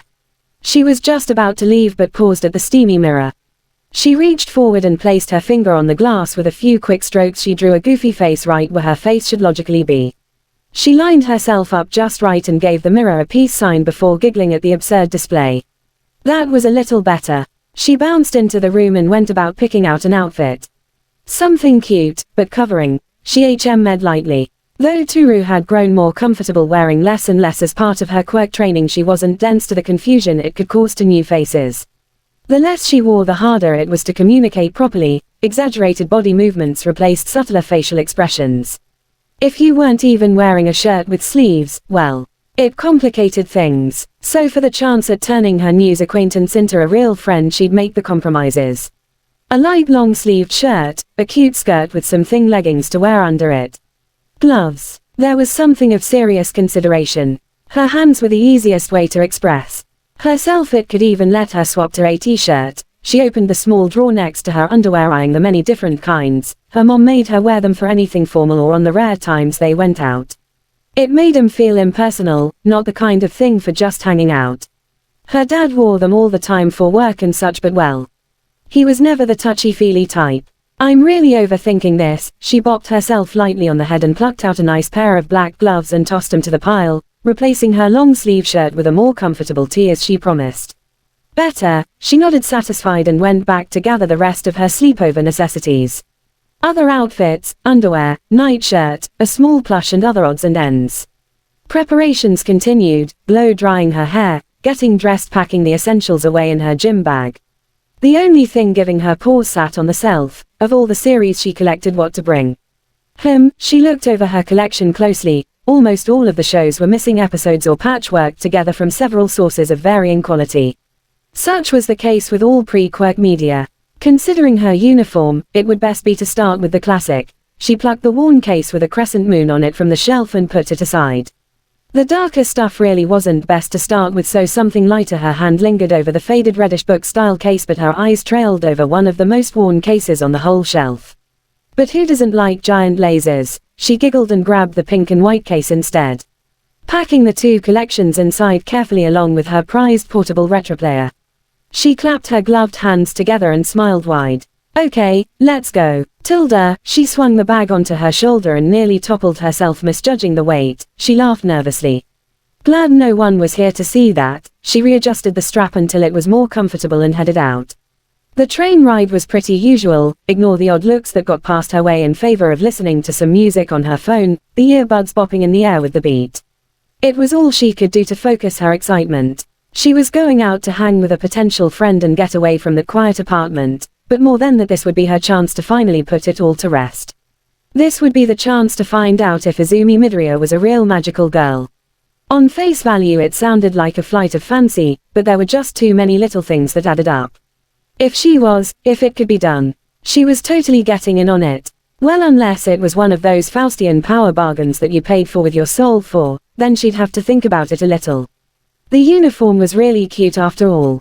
The station rang out along the intercom. Just a few more stops. She switched over to her messenger program and let Izumi know how close she was, her gloved fingers much more conducive to texting. She received a quick reply with an affirmative and placed her phone back in her bag along with her earbuds. She really needed to be paying attention from here on. She glanced out the window as the city of Musutafu rolled along past. In the distance the taller buildings of UA could be seen. She touched the glass, grasping the campus in her gloved hand. She had no idea how her written test went. She'd studied more than she ever had for any test in her academic life, but she was dubious it guaranteed a passing grade. Even the practical was stacked against her, but she didn't lose hope. There was no room to doubt it. She had staked it all on UA. There had to be something more to being a hero than answering math questions and beating up robots. She just had to put faith in her heroic qualities would fill in those gaps. As she mused, the campus grew further into the distance. She watched it for as long as she could. Seaside station. That's the one. She shouldered her bag and moved toward the door as the train slowed to a stop. Slipping out alongside the crowd of commuters, she searched around for Green. She wasn't disappointed. Over by the main door was her friend. Izumi looked pensive, scanning the people leaving the train. She wore a much longer skirt than her own alongside, and All Might branded hair was just long enough to pull back into a ponytail which hung a bit off-center behind her. Toru was surprised how nervous she really was. It was not the first time. She was glad her face wasn't visible. She took a deep breath to settle the butterflies and turned on the chair. Midori-chan. Tilda, she called out, causing her to perk up and look harder, finally spotting her as she ran up. Hagakure-chan, she smiled, that awkward yet genuine smile Toru had seen so much that night after the exam. Suddenly her nerves weren't all that bad anymore. Her own smile wasn't visible, so she waved energetically in response. I hope the trek wasn't too bad. Nah, it's all good. She flashed a peace sign. It just adds to the adventure for today, she said brightly, eliciting a giggle from the other girl. So we in for a long walk? Not really, just a little ways up the road. Sweet, it is going to be great. Tilda, Toru somehow managed to bounce with that big night bag weighing her down. I'm still surprised your mom was so cool with it all. Well, it's been a long time since I've had any friends over the house. I think she's just happy I met someone new. She blushed a little as she laughed. Well, I mean, Kayakan's been over a lot, but we usually hang out in town. There's usually not too much to do at my place. Well, I'm bringing the do, so don't worry about it.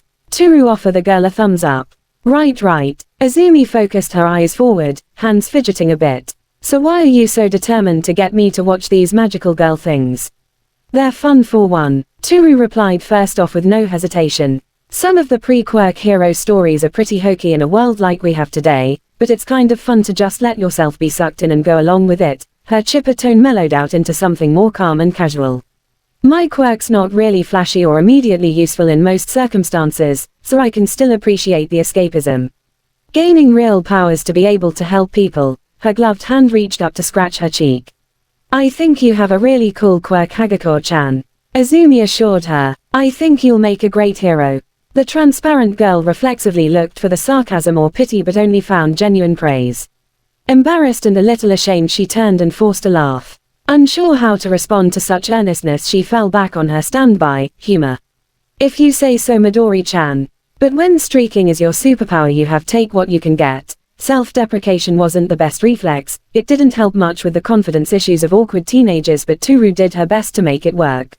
I mean, what if All Might had to strip in order to use his super strength? She went for the most absurd image she could think of, making both girls laugh. Interestingly, her companion was slowly growing redder as they walked. Toru brought a gloved hand to her lips. Blood was in the water. You still picturing All Might streaking, aren't you? Tilda. No, yes. I don't know, you brought it up. She groaned. I'm surprised. I didn't think a little thing like you would be into the big muscly guys. She mused casually, watching her friend tick up to the next deeper shade of red. No, it's nothing like that. She protested before sighing. All Might is just the best. You know, I couldn't think about him like that. That would be weird. You could practically see the steam coming from her ears. Toru decided to be gracious and let her off the hook, for now. I'm kidding, she threw an invisible arm around the sputtering girl making her squeak. She really was adorable. You're so cute when you get all blushy I couldn't help it. Hagakure-chan, Izumi whined softly. So you're a fan? You could say that, she said with a nervous giggle. Ah, so you're a total fangirl, she noted bluntly, getting her friend to groan and lower her head. Notable though she never denied the claim. I'm back, Izumi announced as she entered and took off her shoes. Toru followed suit, looking up to see short chubby woman peek around the corner. She smiled at the girls and the resemblance became obvious. Welcome back, she came fully into view, turning her attention onto Toru and taking a moment to process the transparent girl's appearance. To her credit, much like her daughter, she barely lingered before offering a proper greeting. So this is your friend.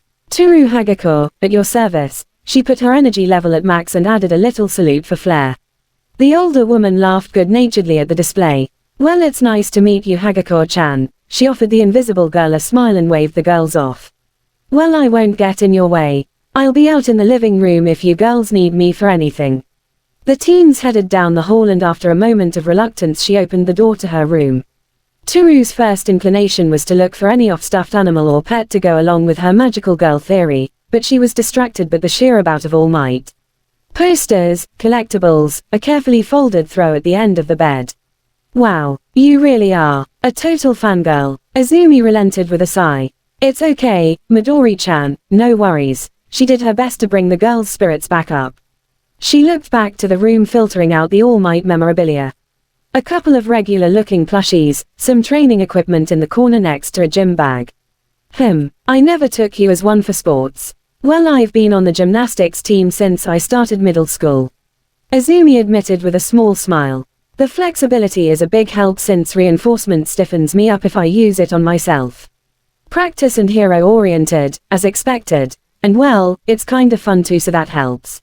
That's cool. She placed her bag on the ground and unzipped it. I never got too much into school programs. I wanted to do drama. Really? Yeah, I've always had a flair for the dramatic, she noted proudly, getting the other girl to laugh. It's just, well, I never made it past any of the auditions. She paused, glad her friend couldn't see the sad smile that snuck onto her face. Let's just say, the subtleties of my performance never quite registered. She kept her voice snappy and sarcastic as she collected herself. I guess I can kinda understand, but it doesn't seem very fair. That's Quirks for you. Toru forced a chuckle and Izumi frowned. Such a sweet girl. Anyway, let's talk fun stuff. She pulled out her media player and proudly put it on the table. Wait, is that a retro player? Yeah, I'm surprised most people I show this to have never seen one. My dad uses one of these at work. He showed me an old pre-Quirk movie on it once. Ooh, what did you watch? She bounced excitedly. Just a really old monster movie, had a guy in a rubber suit walking around destroying Tokyo. It was real corny, but as a kid it was super cool. She smiled at the memory. My dad would always joke that's how some of the old cities were wrecked. Ah, sounds like a kaiju flick. She placed a gloved hand on her transparent chin, nodding sagely. Not really my jam, but they have a pretty dedicated archival community online. She went back to setting up the player, plugging the cords into the back of Izumi's monitor. Are there a lot of communities into this kind of thing? I mean, it's underground, but it's thriving. I mean, you don't see stuff like it much these days. After all, most of the classics have modern remakes, so most people don't care about watching less polished originals or offshoots. My folks aren't really into this kinda stuff, but they don't bother me about it long as I don't spend too much money. Izumi let the conversation drop, looking instead to the two cases that came with the player. So, what did you bring? Two of my favorites. Getting the last cable is plugged in properly. She rushed back over, grabbing the one with the crescent moon, but was starting with Sailor Moon. Sailor Moon. Izumi looked at her curiously, but Toru only rushed over to put the show in. There wasn't anything like old animation. The process was lost to time, and though some have tried to revive it, the circumstances are different. Art-related quirks and technological differences just can't quite replicate it. It may look dated, but it feels timeless. Though she appreciated the style, her focus was solely on her companion. After all, she'd watched the early episodes of Sailor Moon dozens of times. She practically knew the first season by heart. But for Izumi this was a new experience, and her reactions were enlightening. They sat together on her bed, the retro player hooked up to Izumi's monitor. She kept her body aimed toward the screen but was staring at Izumi the whole time, the advantages of a transparent body. She seemed to be enjoying the hokiness, but once Luna showed up she grew very intense alongside the first transformation. After the first episode she prodded her friend on her opinion. This certainly is imaginative, she said with a nervous giggle. What's wrong Midori-chan? Does something look familiar? It really popularized the genre. A lot of later shows took cues from Sailor Moon. The elaborate transformation scenes, cute animal mascots, etc. etc. Toru said conversationally, holding herself back from interrogating the girl. More evidence was needed, otherwise she was going to come off like a crazy person. You wanna keep watching? Sure. And so they did. As the episodes went on her friend got more used the goofy aspects of the story. Episode 2. What's with that guy in the tuxedo? He gets explained later. No, I mean he didn't even do anything. Yeah, well. Episode 4. Usagi isn't very heroic. She gets better as the story goes, but yeah, she can be a bit annoying. And really, does Jadeite even try to hide? It's usually explained as some kind of magic to hide his identity. It's the same reason why her friends don't pick out who Sailor Moon is. I was wondering about that. Episode 8. So, you think I'm like Amy? Yeah. But I'm not a prodigy or anything. But you are super smart and come up with plans and stuff. If you say so. You're also adorable when you get all shy and awkward. Girls. Midoriya's mother called from down the hall. Dinner's ready. Okay, we'll be right out. Izumi called out, wow, time flies. I'm glad you're at least having fun with it. Toru said in a chipper tone. To actually sit down and watch these shows with someone was refreshing. It put an extra skip in her step. In fact, by the third episode she'd stopped monitoring Izumi directly and just enjoyed rewatching the show with a friend. The pleasant smells hit her before she even saw the food. It wasn't anything fancy, but it looked delicious. Midoriya's mother met the pair with a kind smile, motioning to the table. You still have your gloves on? She noted curiously. Oh, well yeah. Toru suddenly felt very self-conscious. Well, I mean I was wearing them for your benefit, she admitted, offering a smile even though no one could see it. I know a lot of people tend to get unnerved when I pick things up or touch them if they can't see it. You know, you can take those off if you want. Huh? Toru turned to Izumi, taken aback. I don't mind, it's not like you can help being transparent. If you're sure. She looked between mother and daughter, who only offered understanding smiles. She slowly took off her gloves and set them aside, fidgeting with her now uncovered hands, despite the fact they couldn't be seen. Fortunately, any awkwardness was remedied by dinner. I'm glad you like it. Could you be my mom? The transparent girl asked with a dead seriousness, getting a chuckle out of the older woman. No cooks in the family. Pretty much, yeah. Self included. Toru admitted. We've never really been a sit together and have dinner kind of family. She left it at that. But this is seriously good, she added excitedly, turning the topic away before it could be pressed. Topics became more generalized after that, the transparent girl easily able to redirect the conversation to whatever she felt like, both Midoriya's happy to go along with the flow. They really were two peas in a pod. After finishing, she helped gather the dishes despite Inko's protests. It was only fair after all. As she was in the kitchen she heard the front door open. We're home, an older male voice called out cheerfully. A successful, if trying, meeting, another said. It held a refined air even as it sighed. Dad. Oh, hello dear, I should have told you we have company. Inko said quickly, sounding almost nervous. Oh, we do. There was a moment of pause before he laughed. Sorry honey, hope I didn't disturb anything then. His tone remained joyful and relaxed. The other voice did not reply. Curious, she started back out to the living room, spotting a tall man in a slightly disheveled suit and pants, tie hanging loosely around his neck. His hair was a mess of curls that he had tried to tame but only half succeeded. On seeing her he offered a smile. So this is our guest, I take it? Yes sir. Then welcome to our humble abode. Hope you and the kid here are having a good time, he said, ruffling his daughter's hair, forcing her to swat the hand away. Dad. Her pout only made the man laugh and the two teens departed back to the room. All the while Toru couldn't help but wonder, hadn't there been two people who came home? The marathon continued late into the night. Between episode banter continued with Toru informing her newly indoctrinated friend on the commonalities and narrative tropes that followed, the team aspect that was forming making her friend unusually thoughtful. They decided to take a small break after episode 13 as it was something of a narrative climax with the defeat of Jadeite. The banter shifted to more general topics while Toru switched discs, and as it inevitably did with girls' chatter, the topic shifted to boys. Initially it had just been for the purpose of teasing her shy friend, but it actually became more enlightening than she had expected. Never. No, sorry. I mean, you don't have to apologize, I'm just a little surprised is all. Toru scratched her cheek out of habit, but now sans her gloves it wasn't even noticeable. You're so jumpy about the topic, so I guess I assumed. I wasn't very popular as a kid, Azumi admitted. I got bullied a lot before I moved and met Kaiken. Things were better after that, but I never really gave it much thought. I guess I got all tied up in training and studying. She trailed off, looking down. She slowly looked back up. Is that weird? Nah, not really. I should have realized you were more serious sort, Midori. Sorry. Hey, I said there's nothing to apologize for. I'm sure when you meet the right person you'll know it. Toru felt a swell of accomplishment when she saw a small smile sneak onto her friend's face. I hope so. What about you, Hakuga-san? Chan. She let it slide this time, hopping back onto the bed and looking up to the ceiling. Well, needless to say, I can't put much stock in any boy who doesn't get to know me. Anyone who'd fall for an invisible girl at first sight is nothing I want to get involved with. Tried that, not trying it again. You've dated before, once or twice, nothing I'd want to remember. Toru said with a huff. I just want a guy you can see me for the real me, not the person they pretend to fill the clothes. Yeah, no. She sat up, getting a little heated before she trailed off. It would help if he was hot too, of course. Hakuga-chan isn't that a bit hypocritical? Despite trying to scold her, she was repressing her laughter.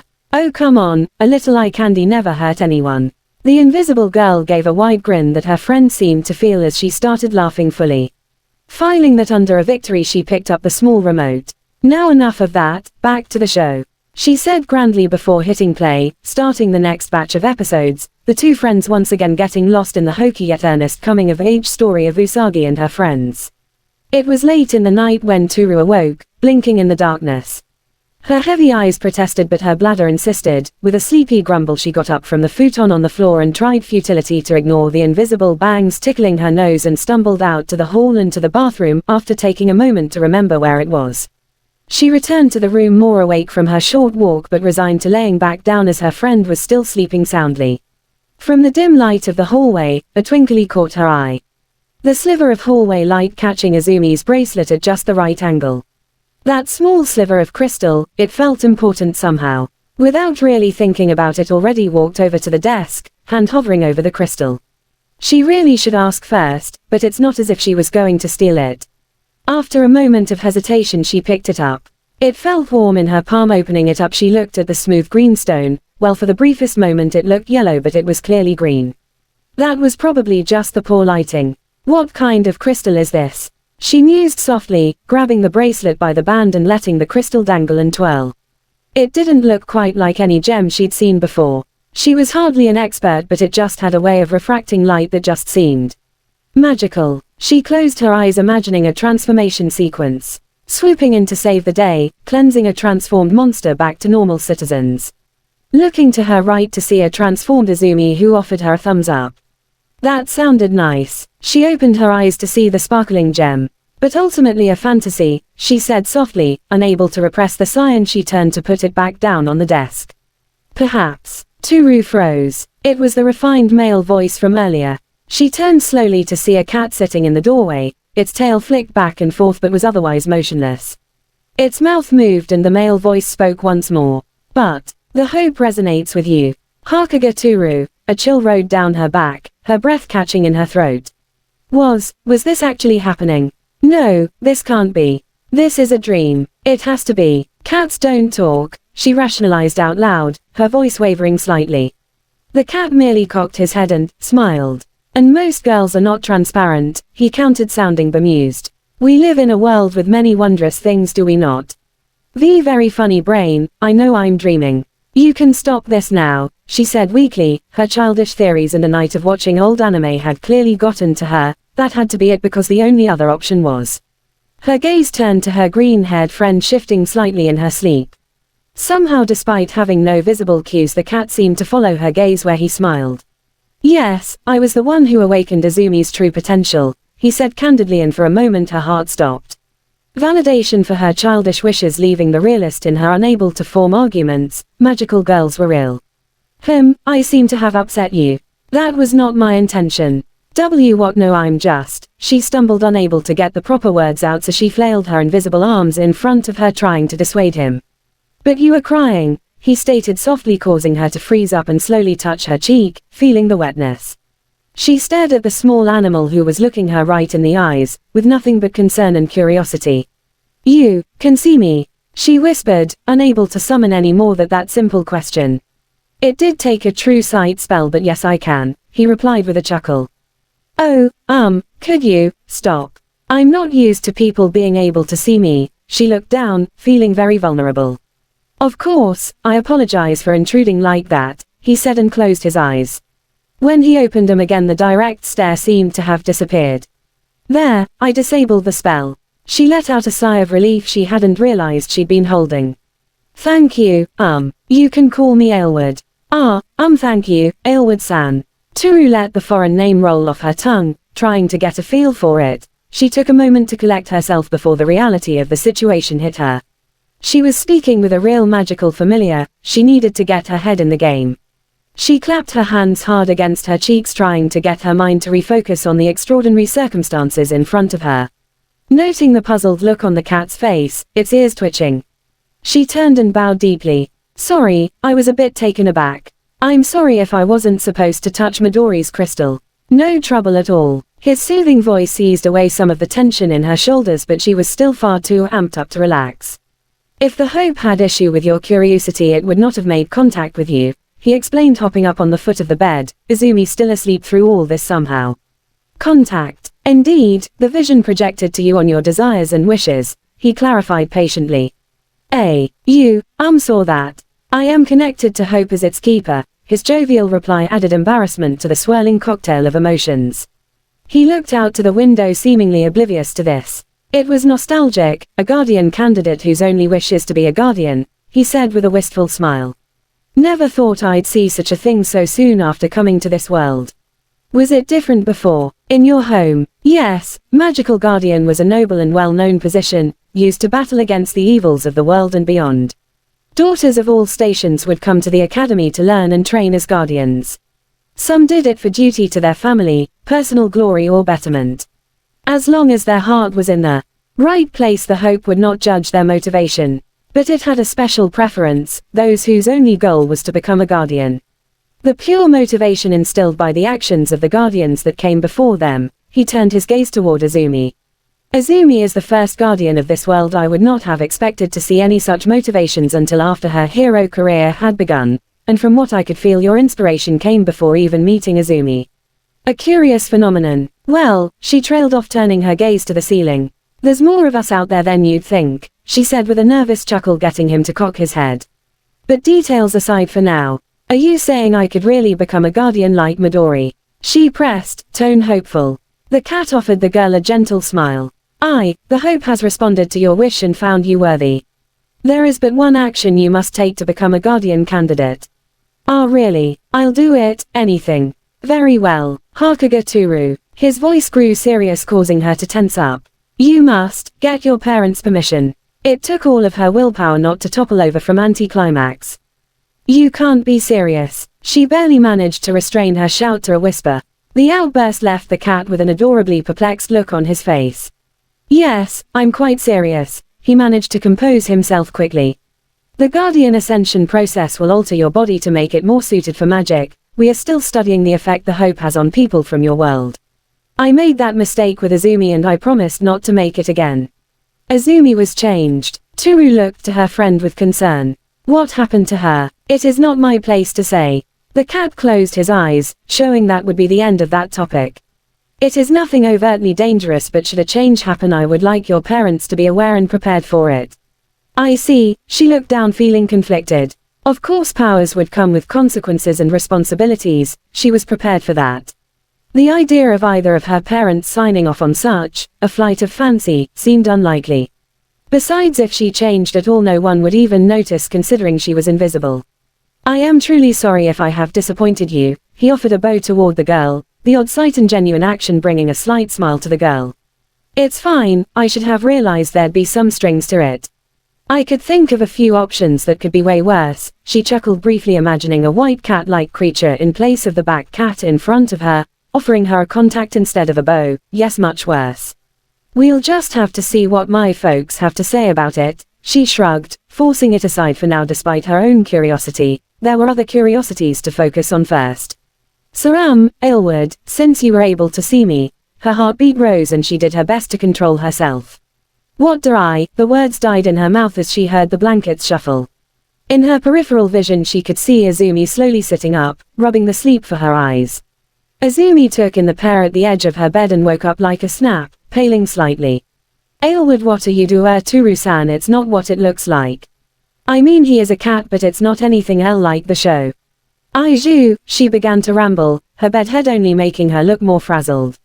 Calm yourself, Izumi, that cat said patiently. I am the one who approached her. Oh, the girl stopped, losing all steam. She turned her adorably puzzled look from cat to girl. Yup, seems I qualify for your guardian club. The invisible girl said with a note of pride. Really? Confusion was replaced with excitement, followed swiftly by concern. Did the transformation go okay?